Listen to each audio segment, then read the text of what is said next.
Family, आज आपण वर्षभर टिकणारी पोळीची रेसिपी पाहणार आहोत। पहा, ही पोळीची रेसिपी अद्याप आतापर्यंत कुणीही आपापल्या YouTube चॅनलवरती दाखवलेली नाहीये आणि आपल्याही YouTube चॅनलवरती ही पोळीची रेसिपी मी सुद्धा दाखवलेली नाहीये। ही प्रथमच आपण आपल्या YouTube चॅनलवरती ही पोळीची रेसिपी आज आपण पाहत आहोत। तर गाइस ही वर्षभर टिकणारी पोळी कोणती आहे आणि ही कशा पद्धतीने बनवली जाते हे जर तुम्हाला शिकायचं असेल आणि ह्याचा स्वाद घ्यायचा असेल तर हा व्हिडिओ तुम्ही कंटिन्यूअस पहा। व्हिडिओ आवडला तर व्हिडिओला नक्की लाईक करा। मी भारतातील पुणे जिल्ह्यातील तृप्ती स्वागत करते तुमचं पुन्हा एकदा आपले YouTube चॅनल @तृप्ती मिरे कुकिंग अँड ब्लॉगिंग वरती। सर्वांची तब्येत अगदी उत्कृष्ट असेल, अगदी अप्रतिम असेल अशी आशा करते।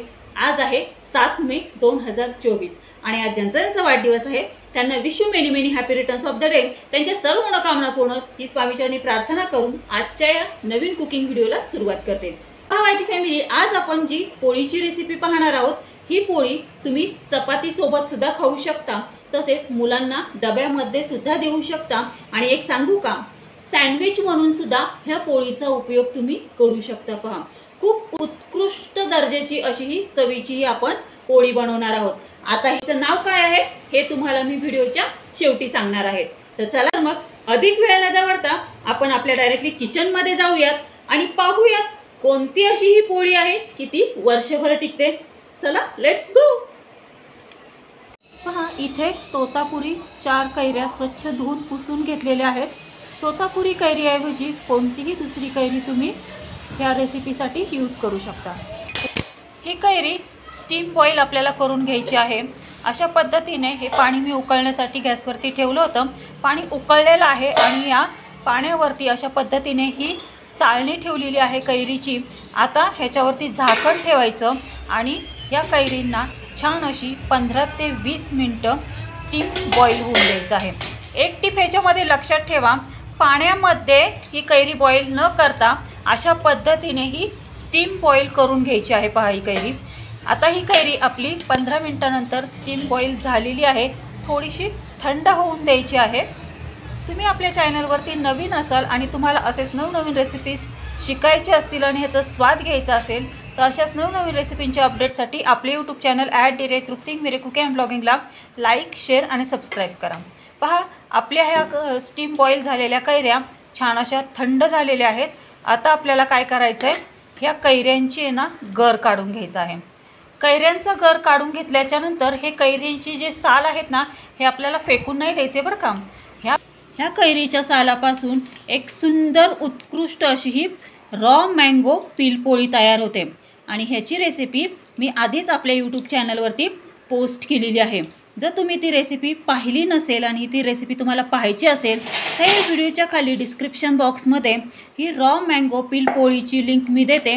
तुम्ही त्या लिंकवरती क्लिक करून तुम्ही रॉ मँगो पील पोळीची रेसिपी पाहू शकता। या स्टीम बॉईल झालेल्या कैरीचा गर अशा पद्धतीने आपण आता काढून घेत आहोत।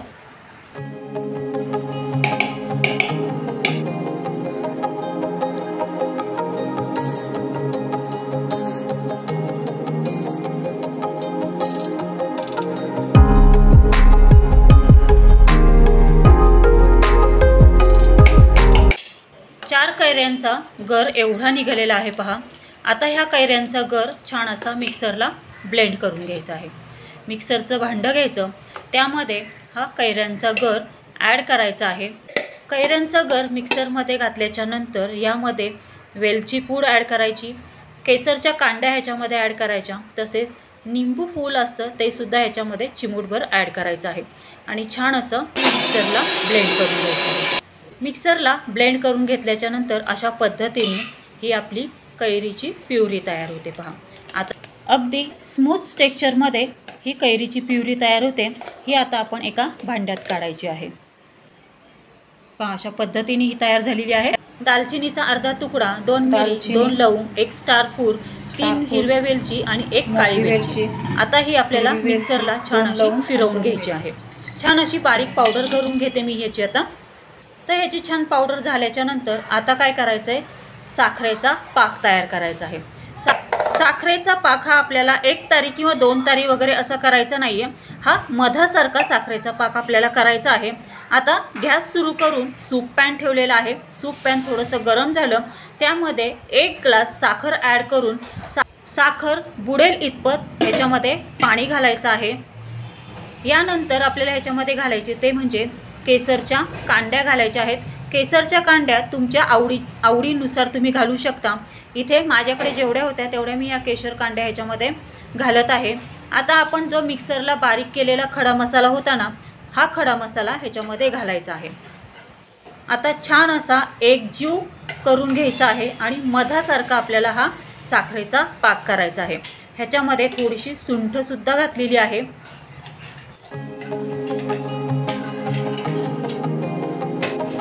अर्धा लिंबू पिळायचा आहे वरतून. आपला हा साखरेचा पाक मधासारखा तयार झालेला आहे. आता यामध्ये कैरीची ही स्मूदीज टेक्स्चरमध्ये ब्लेंड केलेली प्युरी ह्याच्यामध्ये ॲड करायची आणि छान अशी ही एकजीव करून घ्यायची आहे आणि हिला जवळजवळ 10 ते 15 मिनटं हिला छान अशी शिजू द्यायची आहे. अशा पद्धतीने आपलं हे पोळीचं मिश्रण तयार होतं पहा 10-15 मिनटानंतर. आता 1-2-3 मिनटानंतर आपण गॅस बंद करणार आहोत, पण त्याच्या आधी आपण ताटाला छान असं तूप चोळून घ्यायचं आहे. तुम्ही मी छोटंसं ताट घेतले, तुम्ही मोठ्या ताटावरती केली तरी चालेल. पहा अशा पद्धतीने हे तूप चोळून घ्यायचं आहे ताटावरती. पहा अशा पद्धतीने आपलं हे पोळीचं मिश्रण तयार झालेलं आहे. आता गॅस बंद केलेला आहे. आता आपण तूप लावलेल्या ताटाला हे पोळीचं मिश्रण घालूयात पहा आणि छान अशी गोल ही पोळी करून घेऊयात. आणि ही पोळी जवळजवळ 1 दिवस फॅन खाली किंवा कडकडीत उन्हामध्ये ही पोळी वाळून द्यायची आहे. ही पोळी मी ह्या ताटावरती सुद्धा करणार आहे आणि तसंच माझ्याकडे चौकोन ट्रे आहे, त्या चौकोन ट्रेवरती सुद्धा चौकोनी अशी ही पोळी बनवून घेणार आहे. ही पोळी वाळल्यानंतर आहे ना खूप अप्रतिम लागते पहा. एक सांगू का, ही पोळी करताना आहे ना माझ्याच तोंडाला पाणी सुटलं होतं आणि जेव्हा मी व्हिडिओ शूट करत होते आणि तुमच्याशी बोलत होते तेव्हासुद्धा माझ्या तोंडाला हळूहळू पाणी सुटत होतं पहा. कारण ही एवढी अप्रतिम लागते चवीला, खूपच उत्कृष्ट लागते पहा चवीला. ही पोळी तुम्ही चपातीमध्ये रोल करून किंवा ब्रेडवरती म्हणजे ब्रेडवरती असं जाम देण्यापेक्षा ही पोळी जरी तुम्ही ब्रेडवरती लावून अशी दिली तरीसुद्धा चालू शकते पहा. लहान मुलंच काय पण मोठी माणसंसुद्धा ही पोळी खाऊ शकतात. आणि एक सांगू का, ही पोळी तुम्ही भाजीमध्ये आमटीमध्ये सुद्धा ॲड करून भाजी अप्रतिम उत्कृष्ट चवीची करू शकता. तर पहा इथे मी फॅनखाली ठेवलेले आहे थोडा वेळ. आता ऊन आलं की उन्हामध्ये ही पोळी मी सुकायला ठेवणार आहे. तेव्हा आता ऊन आलेलं आहे गॅलरीमध्ये, उन्हामध्ये मी अशा पद्धतीने ही पोळी ठेवलेली आहे सुकायला. पहा भरपूर अशी सुकलेली आहे ही पोळी. एक पोळी मी ट्रेमध्ये केलेली आहे चौकोन ट्रेमध्ये आणि एक पोळी गोल ताटामध्ये केलेली आहे. पूर्णपणे सुकलेली आहे म्हणजे जवळजवळ उन्हामध्ये मी ठेवली तर ही पोळी एक सांगू का 1-1.5 तासातच पूर्णपणे अशी वाळली. फॅन खाली वाळायला हिला वेळ लागतो, पण उन्हामध्ये जर ठेवली ना तर उन्हामध्ये लवकर सुकते पहा. तर पहा अशा पद्धतीने काही वेळ फॅन खाली आणि काही वेळ उन्हामध्ये अशा पद्धतीने आपण ही पोळी सुकून घेतलेली आहे. आता सुरीने साईडने अशा ह्याच्या कडा सोडून घेतलेल्या आहेत आणि छान अशी ही पोळी आपली निघालेली आहे पहा.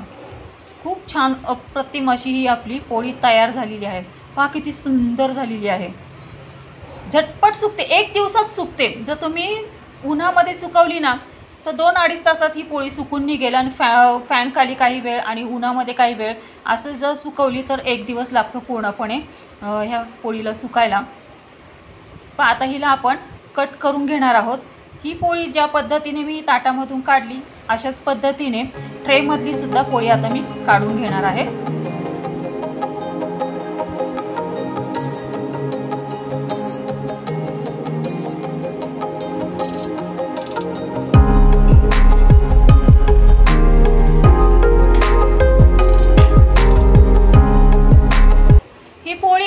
तुम्ही कट करून सुद्धा ठेवू शकता किंवा आपण चपाती जशी दुमडून ठेवतो ना तशी चपातीसारखी सुद्धा तुम्ही हिला दुमडून ठेवू शकता.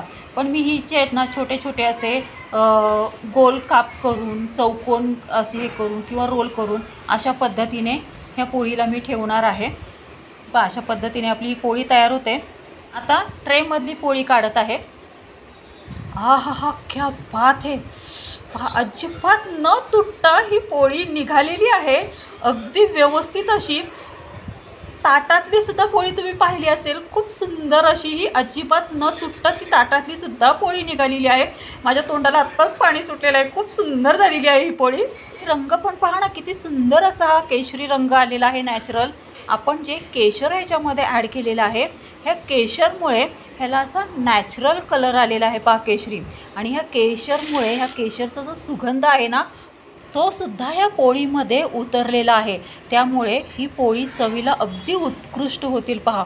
हा हा मस्तच, एकच नंबर। मी अशा प्रकारची कधी पोळी केली होती का, खाल्ली होती का, पाहिली होती का, मला कमेंट करून नक्की सांगा बरं का। ही पोळी तुम्ही 2 ते 3 प्रकारे स्टोअर करून ठेवू शकता। म्हणजे एक अख्खी पोळी दुमडून अशी स्टोअर करून ठेवू शकता, किंवा असे तुकडे करून सुद्धा तुम्ही ही पोळी स्टोअर करून ठेवू शकता, किंवा असे खांडवीसारखे रोल करून सुद्धा तुम्ही ही पोळी स्टोअर करून ठेवू शकता। प्रत्येक घरामध्ये उन्हाळ्यामध्ये ना साखर आंबा हा वर्षभरासाठी बनवून ठेवला जातो। पण काही वेळेस काय होतं माहिती आहे का, वातावरणातील बदलामुळे हा साखर आंबा टिकत नाही, खराब होतो पहा। तर अशा पद्धतीने तुम्ही ही कैरी पण आंबा पोळी जर करून ठेवली ना, तर अगदी उत्कृष्ट अप्रतिमरित्या होईल पहा। विशेष म्हणजे ही कैरी पण पोळी आपल्या रूम टेम्परेचरमध्ये सुद्धा राहते, म्हणजे फ्रीजमध्येच ठेवावी असं काही नाही आहे। ही कैरी पण पोळी तुम्ही फ्रीजमध्ये ठेवली तरी चालेल, किंवा अशी बाहेर ठेवली तरी चालेल, काही प्रॉब्लेम नाही। हिला काहीही खराब असा होणार नाही, म्हणजे तिथे वातावरणामध्ये बदल जरी झाला तरी ही कैरी पण पोळी अजिबात खराब होणार नाही पहा। खूप उत्कृष्टरित्या ही अगदी आरामशीर वर्षभर राहणारी ही कैरी पण पोळी आहे पहा। तर आहे की नाही अमेझिंग अशी ही कैरी पण पोळी। आवडली का तुम्हा सर्वांना? आवडली? अहो शुभस्त शीघ्रम, कशाला वाट बघताय मग? बाहेर मस्त मार्केटमध्ये अशा छान छान वेगवेगळ्या अशा ह्या कैऱ्या आलेल्या आहेत पहा। तेव्हा मार्केटमधून मस्त अशा ह्या कैऱ्या घेऊन या, चांगल्या स्वच्छ धुवून घ्या। आपण ज्या पद्धतीने बॉईल केल्यात त्या पद्धतीने ह्या कैऱ्या बॉईल करा, आणि ज्या पद्धतीने आपण ही कैरी पण पोळी बनवलेली आहे ह्या पद्धतीने तुम्ही पण घरी बनवून पहा ही कैरी पण पोळी।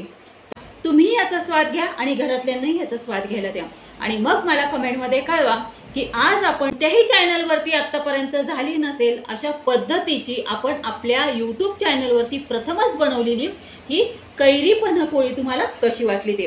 गाईज तुम्हाला असेच मस्त चमचमीत झणझणीत रेसिपी तुम्हाला शिकायची असतील आणि ह्याचा स्वाद घ्यायचा असेल तर आपले यूट्यूब चॅनल @DirectRuthniMire कुकिंग ब्लॉगिंगला लाईक, शेअर आणि सबस्क्राईब करा। सबस्क्राईब करून ऑल बेल बटन प्रेस करा, म्हणजे जेव्हा माझे कुकिंग ब्लॉगिंगचे व्हिडिओ पोस्ट होतात तेव्हा त्याचे नोटिफिकेशन तुम्हाला येईल, आणि असेच मस्त चमचमीत झणझणीत रेसिपी तुम्हाला शिकायला मिळतील आणि त्यांचा स्वादही घ्यायला मिळेल। धन्यवाद, हॅव अ गुड डे। भेटूयात आपण अशाच नवीन रेसिपीसोबत नवीन कुकिंग ब्लॉगिंग व्हिडिओमध्ये। तोपर्यंत सर्वांनी तब्येतीची काळजी घ्या, मस्त खा आणि स्वस्थ राहा। धन्यवाद।